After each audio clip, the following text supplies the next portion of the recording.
ক্লাসের সুন্দরী মেয়েকে একা পেয়ে জঙ্গলে নিয়ে যেভাবে কাজ করলাম, গল্পটি সম্পূর্ণ শুনলে আপনাদের মেশিন দিয়ে পানি চলে আসবে, আপনারা হাতের কাজ করতে বাধ্য হবেন। তাই হাতের কাজ করার আগে হাতের কাছে অবশ্যই টিস্যু রাখবেন। হ্যালো বন্ধুরা, আমার নাম সুমি। আমি 18 বছর বয়সী এবং এই বাড়িতে 2 বছর ধরে কাজ করছি। এই বাড়িতে মালকিন এবং তার ছেলে রাহুল থাকতেন। কিন্তু 8 মাস আগে মালকিনের মৃত্যু হয়েছে। আমাকে এই বাড়িতে মালকিনের সেবার জন্য নিয়োগ দেওয়া হয়েছিল। তার মৃত্যুর পর আমি ভেবেছিলাম তার ছেলে আমাকে কাজ থেকে বের করে দেবে, কিন্তু তা হয়নি। রাহুল আমাকে বলল, তুমি এখনও এখানে কাজ করতে পারো। এটা শুনে আমি খুব খুশি হয়েছিলাম, কারণ আমি গোপনে তাকে পছন্দ করি। যদিও রাহুলের মনে আমার জন্য কী অনুভূতি আছে তা আমি জানি না। আমি তাকে কয়েকবার চোখে চোখ রেখে তাকিয়ে থাকতে দেখেছি, কিন্তু তার মনে আমার জন্য কী অনুভূতি আছে তা জানি না। হ্যাঁ, আমি জানতে চাই। আমি সারাদিন তার বাড়িতেই থাকতাম। সেখানে থাকার জন্য আমার একটি ছোট ঘরও ছিল যেখানে আমি রাতে ঘুমাতাম। মালকিনের মৃত্যুর পর আমি রাহুলের কাছাকাছি থাকতে শুরু করি। আমি যুবতী হয়ে উঠেছিলাম, দেখতে খুব সুন্দর। আমার বাদামি চোখ, টানটান শরীর, প্রাকৃতিক গঠন, এসব দেখে যে কোনো ছেলের মন চঞ্চল হয়ে উঠতে পারে। আমার বাইরে কোথাও যাওয়া আসা ছিল না। আমার সামনে শুধু রাহুলই ছিল। সেও এখন 20 বছরের যুবক। আমি তাকে খুশি করার কোনো সুযোগই হাতছাড়া করতাম না। কিন্তু জানি না কেন সে আমার থেকে দূরত্ব বজায় রাখত। কথায় কথায় আমি কখনো তার হাত ধরে ফেললে সে আমার হাত ছাড়ে দিত এবং বলত, তুমি আমার থেকে দূরে থাকো। আমি ভালোবেসে তার মন জয় করতে চেয়েছিলাম, তাই তার জন্য নানা রকমের খাবারও বানাতাম। কিন্তু আমি বুঝতে পারতাম না আমার মধ্যে কোনো কমতি আছে নাকি তার মধ্যে কোনো কমতি আছে, যার কারণে সে আমাকে দূরে রাখে। সে চোরে চোরে আমাকে দেখে, কিন্তু যখন আমি কাছে যাওয়ার চেষ্টা করি সে আমাকে দূরে সরিয়ে দেয়। কিন্তু খুব শীঘ্রই আমি রাহুলের কাছে যাওয়ার সুযোগ পেয়ে গেলাম। সেই দিন সকাল থেকেই প্রবল বৃষ্টি হচ্ছিল। বৃষ্টির ফোঁটাগুলো আমার মনে আকাঙ্ক্ষা জাগিয়ে তুলছিল। রাহুল সেদিন কাজে বাইরেও যেতে পারেনি এবং সারাদিন বাড়িতেই ছিল। ঘুমানোর সময় হলে আমি বললাম, রাহুল, আজ আমার খুব ভয় লাগছে। আজকের আবহাওয়া যেন কিয়ামত নিয়ে এসেছে। যদি তুমি খারাপ না মনে করো, তাহলে আমি কি তোমার ঘরে ঘুমাতে পারি? এটা শুনে তার চোখ বড় হয়ে গেল এবং মনে মনে কি যেন ভাবতে লাগল। মনে হচ্ছিল সে চায় আমি তার ঘরে ঘুমাই, কিন্তু বলতে পারছে না। তার এই ভাব দেখে আমি বেশ চিন্তিত হয়ে গেলাম যে রাহুল কি আমাকে দূরে রাখে কারণ আমি গরিব ঘরের মেয়ে। আমার বাবা মা মজুরি করে জীবিকা নির্বাহ করেন। আমার মা আমাকে ছোটবেলা থেকেই কাজে লাগিয়ে দিয়েছিলেন কারণ আমাদের স্কুলে পাঠানোর মতো টাকা ছিল না। আমি কোনো উদ্দেশ্য ছাড়াই জীবন কাটাচ্ছিলাম। আমি সবসময় মালকিনের বাড়িতেই থাকতাম, কখনো কখনো বাড়ির লোকদের দেখতে যেতাম। কিন্তু আমি খুব একা ছিলাম। আমার কেউ চাইছিল যে আমাকে ভালোবাসবে। সম্ভবত আমার বয়সের কারণেই এমন ছিল যে আমার জীবনে একটি ছেলে চাইছিল, এবং আমার সবচেয়ে কাছের মানুষ ছিল রাহুল। পরিণতির কথা না ভেবেই আমি তাকে বলেছিলাম, আমি তোমার ঘরে ঘুমাতে চাই। আমার মনে ছিল যে আমি আমার পুরো রাত তার বাহুতে কাটিয়ে দেব, কিন্তু তা সম্ভব ছিল না। রাহুল অনেকক্ষণ ভেবেচিন্তে বলল, ঠিক আছে, এখানেই ঘুমাও। আমি ভিতরে এসে ভাবছিলাম, আমি কোথায় ঘুমাব? নিচে বিছানা পেতে ঘুমাব নাকি তার সাথে বিছানায়? আমি রাহুলের দিকে তাকালাম।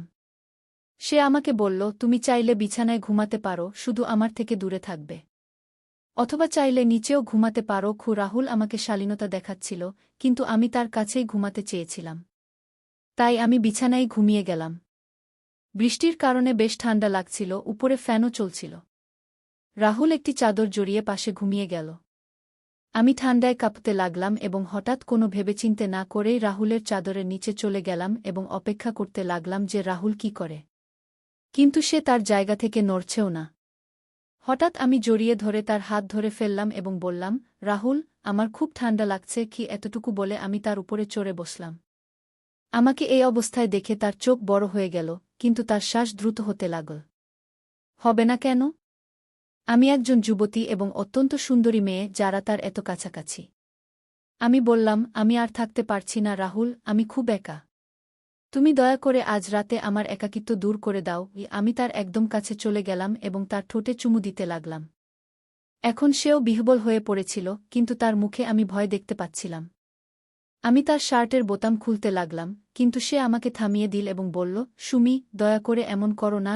আমি লালচে চোখে তার দিকে তাকিয়ে জিজ্ঞাসা করলাম, কেন? আমি রাহুলকে তার মতো ভালোবাসার দৃষ্টিতে দেখতে শুরু করেছিলাম এবং ধীরে ধীরে তার বোতাম খুলতে শুরু করেছিলাম। কিন্তু যখনই আমি তার সব কাপড় খুলে তাকে দেখলাম, আমার চিৎকার বেরিয়ে গেল। আমি ভয় পেয়ে কাঁপতে কাঁপতে উঠে পড়লাম। আমার কোনো ধারণাই ছিল না যে আমি এমন দৃশ্য দেখব। আমার মুখ একদম লাল হয়ে গেছিল। আমি এক মুহূর্ত সেখানে থাকতে চাইনি। আমার হৃদয় এত দ্রুত স্পন্দিত হচ্ছিল যে মনে হচ্ছিল এটি বেরিয়ে আসবে। আমার শ্বাস দ্রুত হয়ে গিয়েছিল এবং তারপর আমি দৌড়ে তার ঘর থেকে বেরিয়ে গেলাম। মেইন গেট খুলে আমি বাইরে বেরিয়ে গেলাম এবং বৃষ্টিতে ভিজতে ভিজতে দৌড়াতে শুরু করলাম। আমি পাগলের মতো দৌড়াচ্ছিলাম এবং সেই দৃশ্য আমার চোখের সামনে ঘুরছিল যা এইমাত্র আমার সাথে ঘটেছে। বৃষ্টির জলের সাথে আমার চোখেও জল চলে এসেছিল। আমি রাহুলকে খুব পছন্দ করতে শুরু করেছিলাম। দৌড়ে দৌড়ে আমি আমার বাড়িতে পৌঁছে গেলাম। যখন আমার মা দরজা খুললেন, তখন আমাকে সামনে দাঁড়িয়ে থাকতে দেখে তিনি একদম বিচলিত হয়ে পড়লেন। তখনই আমার বাবা এসে বললেন, "কি হয়েছে বেটা, এত রাতে এভাবে দৌড়ে কেন আসছ? সব ঠিক তো?" আমার বাবা আমার মাকে ডান্ডাতে শুরু করলেন যে, "তুমি কতবার বলেছি যে এই যুবকের সাথে বাড়িতে কাজ করিও না, কিছু উঁচুনিচু হয়ে যাবে। কিন্তু তুমি আমার একটি কথাও শোনোনি এবং আজ দেখো কিভাবে সে দৌড়ে বাড়ি এসেছে কি।" তখন আমি লক্ষ্য করলাম যে আমার শার্টের বোতামও ঠিকমতো লাগানো ছিল না। আমার চুলও একদম ছড়ানো ছিল। কেউ দেখলে এটাই ভাববে যে আমার সাথে কিছু খারাপ হয়েছে। আমার মা আমাকে ঘরের ভেতরে নিয়ে গেলেন এবং জোরে জোরে কাঁদতে শুরু করলেন। তিনি বললেন, "এটা কি হয়ে গেল?" আমি তাদের কিছু বলতেও পারছিলাম না। কিছু সময় পরে নিজেকে সামলে নিয়ে আমি বললাম, "আজ রাতে আমার সাথে যা ঘটেছে, যখন আমি ১৬ বছর বয়সী ছিলাম, তখন থেকেই আমার মা আমাকে এই বাড়িতে কাজে লাগিয়েছিলেন, কারণ বাড়ির মালকিন খুব অসুস্থ ছিলেন। তখন রাহুল প্রায় ১৮ বছর বয়সী ছিল। আমি ধীরে ধীরে যুবতী হয়ে উঠছিলাম। মালকিনের ছেলেকে দেখে আমার মন চঞ্চল হতো, কিন্তু সে কখনো আমার দিকে তাকাত না এবং সর্বদা তার কাজে মগ্ন থাকত। কাজ করতে করতে আমি জানতে পারলাম যে বাড়িতে একটি বেসমেন্ট আছে। রাহুল তার কাজ শেষ করে বাড়ি আসত এবং তারপর বেসমেন্টে চলে যেত। সে ঘণ্টার পর ঘণ্টা সেখানে বসে থাকত। বেসমেন্ট থেকে অদ্ভুত শব্দ আসত এবং কিছু ধোঁয়া লাগত। প্রথমে আমি ভাবতাম যে রাহুল নিচে বসে নেশা করে, কিন্তু যখন সে আমার কাছে আসত, তখন তাকে দেখে মনে হতো না যে সে কোনো নেশা করেছে। সে একদম স্বাভাবিক লাগত, কিন্তু খুবই বিচলিত মনে হতো। আমি সবসময় তার উপর নজর রাখতাম, কারণ সে আমার পছন্দ ছিল। একদিন মালকিন ঘুমিয়ে পড়েছিলেন এবং রাহুল বেসমেন্টে ছিল। সেই সুযোগে আমিও বেসমেন্টের ভিতরে চলে গিয়েছিলাম। আমি সেখানে দাঁড়িয়ে দেখলাম রাহুল শার্ট ছাড়া ঘরে কি করছে। তার পিঠ আমার দিকে ছিল। আমি তার শরীর দেখছিলাম। হঠাৎ আমি তার কাছে চলে গেলাম এবং তার পিঠে হাত রাখলাম। রাহুল একদম উত্তেজিত হয়ে উঠল এবং আমাকে ডান্ডাতে শুরু করল, "তুমি এখানে কি করছ? এখান থেকে চলে যাও।" তারপর সে তাড়াতাড়ি তার শরীর ঢেকে নিল এবং আমি তার শরীর দেখতেই পেলাম না। শার্ট পরার পর সে আমার দিকে ঘুরে বলল, "তুমি এখানে কি করছ? আর তুমি আমাকে হাত কেন লাগালে?" সে খুব রাগ করে বলছিল, কিন্তু তার চোখে আমি ভালোবাসা দেখতে পাচ্ছিলাম। আমি তৎক্ষণাৎ তার কাছে চলে গেলাম এবং তার ঠোঁটে চুমু দিয়ে বললাম, "আমি তোমাকে মিস করছিলাম, তাই দেখতে এসেছি।" আমার এই আকস্মিক আক্রমণে সে ঘাবড়ে গেল এবং বলল, "এসব কি?" কিন্তু তার শ্বাস দ্রুত হয়ে গিয়েছিল। সে আমার হাত ধরে টেনে বাইরে নিয়ে গেল এবং বলল, "নীলম, আর কখনো বেসমেন্টের ভিতরে আসিও না।" এত বলেই সে বেসমেন্টের দরজা বন্ধ করে দিল। আমি সেখানে দাঁড়িয়ে তাকিয়ে রইলাম। আমি একদম বুঝতে পারলাম না যে শেষ পর্যন্ত কি হল। যখন রাহুল আসল, তখন আমি তাকিয়ে তাকিয়ে তার দিকে দেখছিলাম যে শেষ পর্যন্ত আমাকে বেসমেন্ট থেকে এভাবে বের করে দিল কেন। তার চোখে আমি একটি আফসোস দেখতে পাচ্ছিলাম। সে আমাকে তার কাছে ডেকে বলল, "দেখো, এসব ঠিক নয়। তুমি আমার থেকে দূরে থাকো।" তারপর থেকে রাহুল যখনই আমাকে দেখত, মনে হতো সে আমাকে চায়, কিন্তু জানি না কেন সে আমাকে তার কাছে আসতে দিত না। গ্রামে আমাদের নিজের জমি ছিল। জমি একদম কম ছিল। এই কারণেই বাবা গ্রাম ছেড়ে শহরে চলে এসেছিলেন। বাবা মজুরি করতে শুরু করেছিলেন এবং আমার মা মানুষের বাড়িতে কাজ করতেন। আর্থিক অবস্থা উন্নত করার জন্য আমার মা আমাকে কাজে লাগিয়েছিলেন। এখানে আমাকে থাকা খাওয়া ছাড়া ৫০০ টাকা দেওয়া হতো। সম্ভবত আমরা গরিব, এই কারণেই রাহুল আমাকে নিজের থেকে দূরে রাখে। কিন্তু বলে না কি, যখনই আমাদের কোনো কাজ করতে মানা করা হয়, তখন আমাদের সেই কাজ করার ইচ্ছা হয়।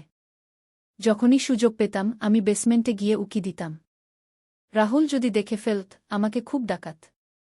একদিন সাহস করে জিজ্ঞেস করলাম, তুমি সেখানে কি করো? সে আমার প্রশ্নের কোনো উত্তর দিল না। এখন সে বেসমেন্টের দরজাও বন্ধ করে দিত। কিন্তু আজ আমি যা দেখলাম তা আমার হৃদয় বিদারক ছিল। আমি রাহুলের খুব কাছাকাছি ছিলাম এবং তার শার্ট খুলতেই যা দেখলাম তা দেখে আমি ভয়ে কেঁপে উঠলাম। এটাই কি কারণ ছিল যে সে বেসমেন্টে সময় কাটাত এবং শুধু ঘুমানোর জন্য উপরে আসত? শেষ পর্যন্ত এই সব দৃশ্য কি? আমার মা-বাবা কাঁদছিলেন। নিজেকে সামলে নিয়ে আমি বললাম, মা, রাহুল কিছুই ভুল করেনি। আমি তোমাদের মিস করছিলাম। সারাদিন এমন ভয়ঙ্কর বৃষ্টি হচ্ছিল যে আমি একটা খারাপ স্বপ্ন দেখলাম এবং স্বপ্ন ভেঙে যেতেই আমি দৌড়ে তোমাদের কাছে চলে এলাম। রাহুল ভালো ছেলে, সে কখনো আমার দিকে খারাপ দৃষ্টিতে তাকায় না। আমার কথা শুনে আমার পরিবার স্বস্তির নিঃশ্বাস ফেল, কিন্তু আমি তাদের সত্যি বলিনি। সত্য বলার সাহস আমার ছিল না। এর ফলে পরের দিন তারা আমাকে আবার কাজে পাঠিয়ে দিল। সকালে কাজে এসে দেখলাম রাহুল বাড়িতেই আছে। সম্ভবত সে আমার জন্য অপেক্ষা করছিল। আমি তার সাথে কোনো কথা না বলে সরাসরি বাড়ির কাজে লেগে গেলাম। রাহুল আমার আশেপাশে ঘুরছিল। সে ভেবেছিল আমি তাকে কোনো প্রশ্ন করব, কিন্তু আমি কোনো প্রশ্ন করিনি। আমি তার প্রতি ঘৃণা বোধ করতে শুরু করেছিলাম। সন্ধ্যা পর্যন্ত সে আমার পিছে ঘুরতে থাকল। যখন আমার সব কাজ শেষ হয়ে গেল, হঠাৎ সে আমার হাত ধরে ফেলল। সে বলল, আমি তোমাকে সব বলবো, তুমি শুধু বসো। আমি তার দিকে তাকাতে লাগলাম। আমি তাকে পছন্দ করতে শুরু করেছিলাম, কিন্তু কাল রাতের পর আমার হৃদয় ভেঙে গিয়েছিল। এখন রাহুল কথা বলতে শুরু করল। সে বলল, যখন আমি 16 বছরের ছিলাম তখন ভুল সঙ্গতিতে পড়ে গিয়েছিলাম। বন্ধুর সাথে ভুল জায়গায় যেতে শুরু করেছিলাম এবং সেখানে মহিলাদের সাথে রাত কাটাতাম। আমার বাবা ছিল না, আর মা খুব অসুস্থ থাকতেন, তাই আমাকে থামানোর কেউ ছিল না। যৌবনের জোশে বিভিন্ন মেয়েদের সাথে সম্পর্ক করতাম। আমার ক্লাসে একটি মেয়ে ছিল যে খুব সুন্দর ছিল। আমি আর আমার বন্ধু তাকেই পেতে চাইতাম এবং আমাদের সুযোগও হয়ে গিয়েছিল। আমরা তাকে জোর করে ধরে নিয়ে গিয়েছিলাম এবং একটি ঝুপড়িতে নিয়ে এসেছিলাম। আমরা সবাই মিলে পালা করে তার সাথে ভুল কাজ করেছিলাম।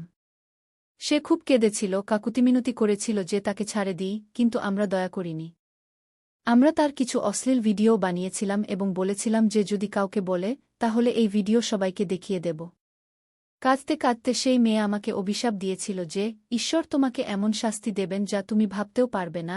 আমরা তার কথা হেসে উড়িয়ে দিয়েছিলাম, কিন্তু যখন বাড়ি ফিরলাম আমার পেটের চামড়ায় খুব জ্বালা শুরু হল। আমি ভেজা কাপড় দিয়ে পেট ঢেকে রেখেছিলাম। জানি না চামড়া এত জ্বলছিল কেন। আমি সেই জ্বালায় ছটফট করছিলাম এবং কয়েক ঘন্টার মধ্যে আমার পেটে বড় বড় দানা বেরিয়ে এল।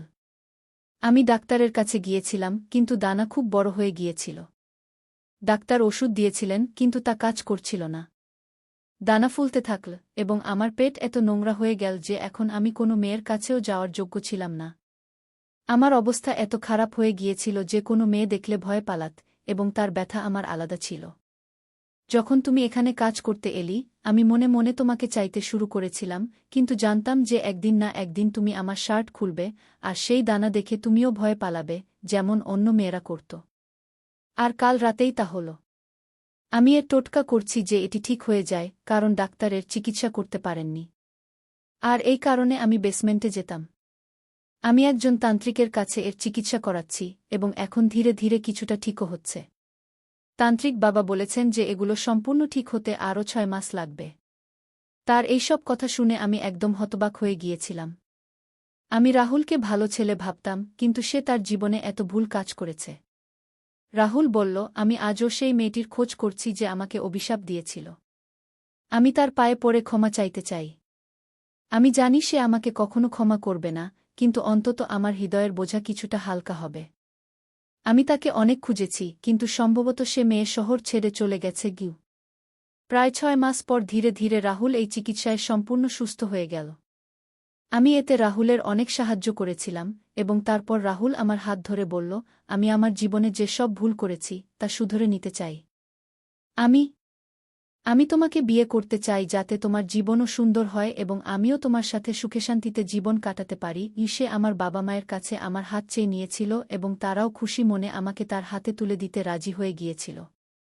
রাহুল সম্পূর্ণ সুস্থ হয়ে উঠেছিল এবং সে তার শিক্ষা নিয়েছিল যে মেয়েদের সম্মান করা উচিত, তাদের সাথে জোরজবরদস্তি করা উচিত নয়। আমরা একটি শব্দ সমাজে বাস করি এবং আমাদের একসাথে মিলেমিশে থাকা উচিত। আমাদের বিয়ের পর আমরা দুজনে মিলে সেই মেয়েটিকে খুঁজে বের করলাম এবং তার সাথে দেখা করে আমরা ক্ষমা চাইলাম। রাহুল তার কাছে ক্ষমা চাওয়ার পর তার মন কিছুটা হালকা হয়ে গেল।